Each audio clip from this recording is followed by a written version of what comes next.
उत्तर प्रदेश के गंगा के किनारे बसे वाराणसी की पवित्र भूमि, जहां हर सांस में मंत्र गूंजते, वहीं स्थित एक पवित्र शहर काशी शहर।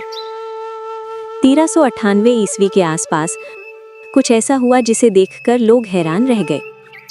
एक दिन लहरतारा तालाब के किनारे एक नवजात शिशु मिला, जिसकी ना तो कोई माँ, ना कोई पिता, ना कोई कुल और ना ही कोई जात। लोगों ने कहा, ये कौन बालक हो सकता है? क्या ये भगवान की कोई अलौकिक लीला है? उसी मार्ग से गुजर रहे थे गरीब जुलाहा दंपत्ति नीरू और नीमा। उन्होंने उस बालक को उठाया और बिना कुछ पूछे अपने घर ले आए। उन्हें ये नहीं पता था कि उनकी झोपड़ी में जो बच्चा बड़ा हो रहा है, वो आने वाले युगों का मार्गदर्शक बनेगा। कबीर जी का नामकरण करने के लिए मुल्ला काजी आते हैं। कबीर जी के नामकरण की प्रक्रिया शुरू होती है। इस्लाम धर्म के मुताबिक कुरान शरीफ का जो पृष्ठ सबसे पहले खुलता है, उसी अक्षर के आधार पर नाम रखा जाता है। जैसे ही मुल्ला काजी कुरान शरीफ को खोलते हैं, तो उनके सामने कुरान शरीफ का 604वां पृष्ठ खुल जाता है, जहां पर कबीर शब्द लिखा हुआ था। कबीर शब्द देखकर मुल्ला काजी चौंक जाते हैं और तुरंत कुरान शरीफ को बंद कर देते हैं और मन में सोचने लगते हैं, कबीर शब्द तो एक तरीके से अल्लाह अकबर का नाम है, उस परवरदिगार का नाम है। अगर इस जुलाहे के बच्चे का नाम कबीर रख दिया तो हमारे धर्म की तौहीन होगी। मुल्ला काजी जी ने जब दोबारा कुरान शरीफ को खोला तो क्या देखा? पूरी कुरान शरीफ में सिर्फ कबीर कबीर शब्द लिखा था। कोई और शब्द ही नहीं था जिसके आधार पर नामकरण किया जा सके। इस चमत्कार को देखकर मुल्ला काजी हैरान होकर बोले, इनका नाम कबीर ही रखा जाए। इस प्रकार कबीर जी का नामकरण हुआ। बचपन से ही वो असाधारण थे। ना ही किसी के साथ खेलते और ना ही लड़ते, बल्कि बैठे रहते और गहरे विचारों में खोए रहते। कभी चुपचाप आकाश को देखते तो कभी गंगा की लहरों में कुछ खोजते। बचपन में पिता के साथ काम करते करते पिता से पूछ बैठते, पिताजी, क्या अल्लाह और राम एक हैं? भगवान कहाँ रहते हैं? क्या वो किसी मंदिर या मस्जिद में बंद हैं? अगर भगवान पत्थरों में हैं, तो ये मूर्तियां बोलती क्यों नहीं? उनका हर सवाल धर्म के बंद दरवाजों को खटखटाता रहता। पिता के साथ कपड़ा बनाने का काम करते, लेकिन मन कहीं और होता। हर वक्त उस अल्लाह को खोजते रहते। कबीर जी जब 12 वर्ष के थे, उनके मन में ईश्वर को पाने की जिज्ञासा और तीव्र हो गई। उन्हें एक ऐसे गुरु की तलाश थी जो उन्हें अल्लाह और राम का असली अर्थ समझा सके। काशी शहर में उन दिनों एक महान संत हुए, स्वामी रामानंद, जो भक्ति आंदोलन के प्रमुख संतों में से एक थे। कबीर साहिब बचपन से ही उन्हें दूर बैठकर सुना करते थे। रामानंद जी समाज के नियमों के अनुसार शूद्रों को शिष्य नहीं बनाते थे, लेकिन कबीर साहिब को बचपन से मुसलमान माना जाता था। हालांकि वे नीमा और नीरू के पालक पुत्र थे। एक दिन रात्रि के समय रामानंद जी पंचगंगा से स्नान कर जिस रास्ते से वापस आ रहे थे, कबीर साहिब वहां जाकर लेट गए। अंधेरे में रामानंद जी का पांव कबीर साहिब पर पड़ा। वो चौंक गए और अचानक मुंह से निकला, राम राम। कबीर साहिब ने उसी वक्त उस वाक्य को दीक्षा मंत्र मान लिया। बाद में रामानंद जी ने कबीर साहिब की भक्ति और ज्ञान को देखकर उन्हें अपना लिया। कुछ समय बाद कबीर साहिब के पिता का देहांत हो जाता है। कबीर जी और उनके माताजी दोनों अकेले रह जाते हैं। एक बार की बात है, कबीर जी की पुत्री कमाली का विवाह तय होता है। कबीर जी सारा दिन कपड़ा बुना करते और शाम होते ही अपने आसन पर बैठकर प्रभु के ध्यान में लीन हो जाते। गांव वाले उन्हें देखकर तरह तरह की बातें किया करते और कहते, कबीर तो सारा सारा दिन प्रभु भक्ति में ही लीन रहता है। उसे अपनी पुत्री कमाली के विवाह की कोई चिंता ही नहीं है। पता नहीं कबीर बारातियों का स्वागत कैसे करेगा। उसने तो अभी तक दान दहेज का भी कोई बंदोबस्त नहीं किया। गांव वालों ने कमाली के ससुराल वालों को भी भड़का दिया और कहा, कबीर ने तो विवाह की तैयारियां अभी तक शुरू ही नहीं की, जबकि विवाह में सिर्फ 3 दिन ही बचे हैं। कबीर जी की माता को जब ये पता चला कि उनके पुत्र के बारे में लोग तरह तरह की बातें कर रहे हैं, तो वो रोते रोते कबीर जी के पास आईं और बोली, बेटा कबीर, तुम सारा दिन राम का नाम ही जपते रहते हो। अगर तुम इतना ही समय अपने काम में लगाते तो ज्यादा धन कमा सकते थे, जिससे अपनी बेटी कमाली का विवाह धूमधाम से कर सकते।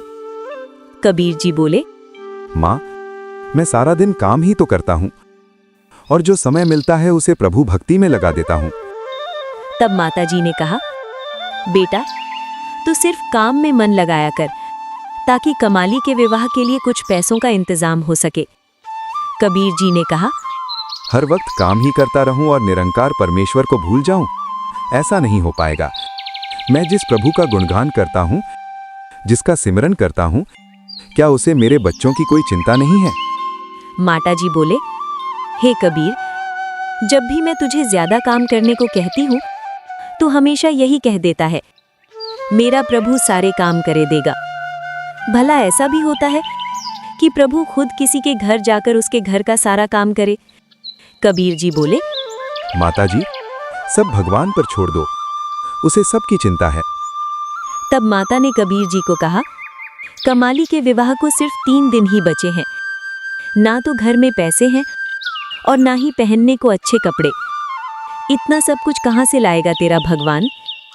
इतना कहकर माता अपने कमरे में गई और एक खद्दर का थान लेकर आई और बोली, ये एक खद्दर का थान मैंने तेरे से छिपाकर रखा हुआ था, ताकि मुश्किल समय में काम आ सके। अगर तुझे पता चल जाता तो कब का साधु संत को दान में दे देना था। अब इस थान को बाजार में ले जाकर बेचाओ और जो पैसे मिलेंगे उससे अपने लिए और अपने बच्चों के लिए नए कपड़े बनवा लेना। कबीर जी अपनी माता के कहने पर खद्दर का थान लेकर बाजार में बेचने निकल पड़े। अभी घर से कुछ ही दूरी पर गए थे कि रास्ते में उन्हें एक साधु मिल गए। साधु बोले, अरे ओ पुत्र, कबीर का घर किधर है, बता सकते हो? कबीर जी ने सोचा, ये साधु मुझसे ही मेरे घर का पता पूछ रहा है। तब कबीर जी बोले, हे साधुगण, आपको कबीर से क्या काम है? साधु बोले, मुझे कपड़ों की जरूरत है। मैंने सुना है कि कबीर बड़ा रहमदिल का मालिक है और दानी भी। मैं उसके घर से कुछ कपड़ा ही ले आऊं। कबीर जी ने मन में सोचा, अगर ये साधु मेरे घर गया तो कहीं मेरी माता इसे कुछ गलत न बोल दें। उन्होंने अपने थान में से ही कुछ कपड़ा काटा और साधु को दे दिया। साधु बोला, इतने से कपड़े से मेरा क्या बनेगा? मुझे कबीर जी के घर का ही पता बता दो, क्योंकि मुझे ज्यादा कपड़ा चाहिए। कबीर जी बोले, हे साधुगण, आपको कितना कपड़ा चाहिए? साधु जी बोले, मुझे ये सारा थान ही काफी होगा। कबीर जी ने कुछ सोचे समझे बिना ही वो सारा खद्दर का थान उस साधु को दे दिया। साधु आशीर्वाद देकर चले गए। कबीर जी सोचने लगे, मैंने सारा थान दे तो दिया, लेकिन घर जाकर माताजी ने थान के बारे में पूछा तो मैं क्या जवाब दूंगा? मेरे पास तो पैसा भी नहीं है। कबीर जी के मन में विचार आया, अब घर जाने का कोई फायदा नहीं। कबीर जी घर जाने की जगह गंगा नदी के किनारे पर समाधि लगाकर उस राम नाम में लीन होकर भगवान के आगे विनती करने लगे और बोले, हे प्रभु, मैंने सारी जिंदगी तेरे पर भरोसा रखने की बातें ही लोगों से करता रहा। मैंने आज तक लोगों से यही कहा कि जो भगवान पर भरोसा रखता है, भगवान उनके कार्य स्वयं करता है। पर आज मेरी बेटी कमाली का विवाह है, आप मेरे इस कार्य में स्वयं सहायक होना। उधर कबीर साहिब के बेटी के विवाह का दिन आ गया। सुबह का समय था। कबीर जी की माता चिंता में डूबी हुई थी। अपने पुत्र कबीर जी का इंतजार कर रही थी और दूसरी तरफ सगे संबंधी रिश्तेदारों का आना शुरू हो गया। इतने में दरवाजे पे दस्तक हुई। माँ, दरवाजा खोलो, मैं कबीर। माँ खुशी में पागल दौड़ती हुई जब बाहर आई तो क्या देखा कि उनका पुत्र कबीर बैलगाड़ी पर विवाह के लिए ढेर सारा सामान लाद कर खड़ा है। माँ हैरान होकर बोली, बेटा कबीर, ये इतना सारा सामान कहाँ से लेकर आए? कबीर जी बोले, माता, जो खद्दर का थान आपने मुझे दिया था वो मैंने एक रईस व्यक्ति को महंगे दामों में बेच दिया था और उन पैसों से मैंने बच्चों के लिए बढ़िया से बढ़िया कपड़े खरीदे और अपने लिए नई पोशाक खरीदी। माता हैरान होकर सोचने लगी, कबीर के पास इतनी महंगी पोशाक और बच्चों के लिए इतने महंगे कपड़े, जरूर किसी सेठ से कर्जा लिया होगा। माता बोली, कबीर, हमने सारी जिंदगी खद्दर ही बेचा है, आज तक तो इतने पैसे कभी नहीं कमाए। सिर्फ एक थान बेचने से इतने पैसे कैसे मिल गए? कबीर जी बोले, माँ, तू मेरे पर शक ना कर। तूने जो प्यार से खद्दर का थान बुना था वो बहुत महंगे दामों में बिका। मेरा यकीन कर, मैं उसी पैसों से ये सामान लाया हूँ। इतना कहकर कबीर जी सारा सामान अपने घर में रख देते हैं। कुछ समय बाद जब बारात आती है तो कबीर जी बड़े शाही ढंग से उनका स्वागत करते हैं। उन्हें किसी वस्तु की कमी ना हो, सारा इंतजाम कर रखा था। विवाह के अवसर पर पूरा गांव कबीर जी के घर पहुंचा। उनमें से कुछ तो ऐसे लोग भी थे जो कबीर जी की इज्जत उछलते देखना चाहते थे। जब रिश्तेदारों, सगे संबंधियों और गांव वालों ने शाही ठाठ बाट वाली शादी देखी तो सबके होश उड़ गए। सब आपस में बातें करने लगे। अरे भाई, आज तक हमने ऐसी शादी नहीं देखी। इतना दान दहेज और ढेरों पकवान, कबीर जी ने तो कमाल ही कर दिया। इस तरह सभी लोगों में कबीर जी की प्रशंसा होने लगी। उधर विवाह के समय जब बारातियों को भोजन परोसा जा रहा था तो उनके जूठी पतलें, जूठे बर्तन कबीर जी खुद अपने हाथ से धोने लगे। कबीर जी को ऐसा करते देख उनकी माताजी ने उनकी बाह पकड़कर बोला, अरे कबीर, ये क्या कर रहे हो? तुम बेटी के पिता हो, सभी बाराती तुम्हें ही देख रहे हैं, इसे यहीं छोड़ दो। कबीर जी बोले, माँ, आज मेरा मन कर रहा है कि मैं लोगों की सेवा करूं। माँ बोली, बेटा, आज तू मुझे बदला बदला सा क्यों लग रहा है? माँ को कुछ समझ नहीं आ रहा था। शाम होने पर कबीर जी ने अपनी पुत्री कमाली की विदाई की और सारा काम निपटाकर कबीर जी अपने आसन पर जाकर बैठ जाते हैं। तब माता कबीर जी से पूछती हैं, बेटा कबीर, मुझे सच सच बताना, इतना सारा खर्चा आखिर तूने कैसे किया? इतनी महंगी पोशाकें, इतने बढ़िया पकवान, इतना शानदार बंदोबस्त। ये सब देखकर आसपास के लोग और सगे संबंधी सब हैरान हैं कि इतना शाही बंदोबस्त आखिर कबीर ने कैसे किया। कबीर जी बोले, माँ, आज मैं बहुत थक गया हूँ, सुबह मैं आपको सब कुछ बता दूंगा। सारी रात माता ये सोचकर चिंतित थी कि उनका पुत्र कबीर कुछ बदला बदला सा लग रहा है। पहले तो उसने आज तक मुझसे कभी कोई बात नहीं छुपाई और ना ही मैंने उसके पास कभी इतने पैसे देखे हैं। अचानक मेरा पुत्र इतना धनवान कैसे हो गया? इस तरह की बातें सोचते सोचते सारी रात निकली। सुबह होते ही माँ कबीर जी के कमरे में आई तो क्या देखा, कबीर जी अपने आसन पर नहीं है। कबीर जी को वहां ना पाकर माता सब जगह ढूंढने लगी, पर कबीर जी का कोई अता पता ना था। माता जी ने सगे संबंधियों से कबीर जी के बारे में पूछा तो वे बोले, कल रात तुम्हारे बीच जो बहस हो रही थी, हो सकता है कबीर नाराज होकर कहीं चला गया हो। तब माता को याद आता है कि अक्सर कबीर नाराज होकर गंगा नदी के तट पर चला जाता था। माताजी गंगा नदी की तरफ चल पड़ते हैं। जैसे ही माँ गंगा नदी के तट पर पहुंची तो क्या देखा, कबीर जी सिर झुकाकर चुपचाप शांत मुद्रा में बैठे थे। माँ ने कबीर जी को जोर से हिलाकर कहा, कबीर, तूने अपनी बेटी कमाली की शादी इतनी धूमधाम से की और बारातियों का स्वागत इतने शानदार तरीके से किया, मेरी छोटी सी बात का बुरा मानकर घर छोड़कर आ गया। बेटा, आखिर मैं तेरी माँ हूँ, अगर मेरे मन में कोई दुविधा है तो क्या तुझसे पूछने का मेरा कोई अधिकार नहीं? सभी दोस्त मित्र तेरी ही प्रशंसा कर रहे हैं कि कबीर की बेटी का विवाह तो देखने योग्य था। सारे गांव में तेरी प्रशंसा हो रही है और तू मेरी जरा सी बात का बुरा मानकर यहाँ बैठ गया।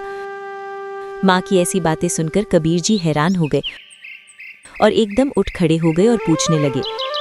माता, मैं तो 3 दिन से घर ही नहीं गया। मैं तो मन ही मन अपने आप को कोस रहा हूं कि मैं कैसा पिता जो अपनी बेटी का विवाह भी नहीं कर पाया। मां, मैं तो घर गया ही नहीं, तो कमाली का विवाह कैसे हो गया? माता हैरान होकर बोली, पुत्र, सारा विवाह तो तूने खुद अपनी उपस्थिति में किया है। विवाह का सारा सामान खुद बैलगाड़ी में खरीद कर लाए हो, बच्चों के अच्छे कपड़े और अपने लिए शाही पोशाकी। तूने अपने हाथों से पुत्री का कन्यादान किया है। माँ की ऐसी बातें सुन कबीर जी हैरान परेशान हो गए। कबीर बोले, ये सब कैसे हो सकता है? माँ ने कहा, बेटा, अगर तू मुझसे नाराज है तो पहले घर चल, वहीं जाकर मैं तुझसे पूरी बात करूंगी। इस तरह कबीर जी अपनी माता के साथ घर को चल पड़ते हैं। रास्ते में कुछ लोग आपस में बातें कर रहे थे। अरे भाई, ऐसी शादी तो आज तक पहले कभी नहीं देखी। इतना दान दहेज और इतने स्वादिष्ट पकवान, वाह भाई वाह, मजा आ गया। ऐसी शादी पहले कभी नहीं देखी। लोग तरह तरह की बातें कर रहे थे। कबीर जी मन ही मन ये सोच रहे थे कि कहीं ये लोग मेरा मजाक तो नहीं बना रहे। कबीर जी जल्दी जल्दी घर की तरफ बढ़ने लगे। घर पहुंचते ही घर का नजारा देख कबीर जी हैरान रह गए। पूरा घर चमचमा रहा था। चारों तरफ लोग कबीर जी की वाह वाह कर रहे थे। कबीर जी सोचने लगे, जब मैं 3 दिन से घर ही नहीं आया तो मेरी अनुपस्थिति में ये सब किसने किया? कौन था जो मेरा ही रूप धारण करके सारा काम कर रहा था? कबीर जी बोले, माँ, मुझ पर यकीन करो, मैं तो 3 दिन से घर ही नहीं आया। जो तूने खद्दर का थान मुझे बेचने के लिए दिया था, वे तो मैंने रास्ते में किसी साधु को दान में दे दिया। मेरे पास एक भी पैसा नहीं था। मैं किस मुंह से घर आता? ससुराल वाले क्या कहते? पिता होकर बेटी का फर्ज भी नहीं निभा सका। माँ बोली, बेटी कबीर, याद कर, कल जब तू बारातियों के जूठे बर्तन उठा रहा था तो मैंने तेरा हाथ पकड़कर काम करने से मना किया था। क्या तुझे वो भी याद नहीं? इतना सुनकर कबीर जी की आंखें आंसू आ गए। उन्हें सारी बात समझ आ गई। मेरी अनुपस्थिति में मेरी ही जगह मेरा रूप धारण करके खुद परमात्मा घर आया। कबीर जी रो रो कर अपने प्रभु से बोले, हे प्रभु, तू इतना दयालु भी हो सकता है, मैंने सोचा भी न था। जिसने अपने सेवक की इज्जत बचाने के लिए खुद सेवक बनकर लोगों के जूठे बर्तन तक धो डाले, घर का सारा काम कर दिया। हे प्रभु, मुझसे बहुत बड़ी गलती हो गई, मुझे माफ कर दीजिए प्रभु। कबीर जी की ये बातें सुनकर माँ हैरान हो गई और बोली, बेटा, अगर वो तू नहीं था तो फिर वो कौन था जो तेरे ही रूप में सारा काम कर गया? कबीर जी बोले, माँ, तू अक्सर मुझसे गुस्सा होकर कहा करती थी कि इतनी भक्ति करके क्या मिलेगा? क्या प्रभु भी किसी के काम खुद करने आते हैं? देख माँ, जिस प्रभु की मैं दिन रात भक्ति करता था, वो खुद प्रभु मेरा ही रूप धारण कर सारे काम कर गया। प्रभु ऐसे भी अपने भक्तों की लाज रखता है, मैंने सोचा भी न था। इतना सुनकर माता बोली, कबीर, तू ठीक कहता है, खुद प्रभु ने ही हमारी इज्जत रखी है। ये कहकर माता की आंखें आंसुओं से भर गईं। माता जी बोले, हे प्रभु, तो इतना दयालु भी हो सकता है, मैंने सोचा भी न था। इस कहानी से ये पता चलता है कि जो इंसान निस्वार्थ भाव से प्रभु की भक्ति करता है, प्रभु ऐसे भगतों को किसी भी मुसीबत में फंसने नहीं देते। कहानी यहीं समाप्त होती है। अगर ये कहानी अच्छी लगी तो हमारे चैनल मून क्रिएटर हिंदी को सब्सक्राइब करना न भूलें और नई नई दिलचस्प कहानियां सुने जो बच्चों को सिखाएं सच्चाई, दोस्ती और अच्छाई का मूल्य। वीडियो को लाइक, शेयर और कमेंट करना न भूलें। आपका एक छोटा सा सपोर्ट हमारे चैनल के लिए बहुत बड़ी ताकत है। धन्यवाद।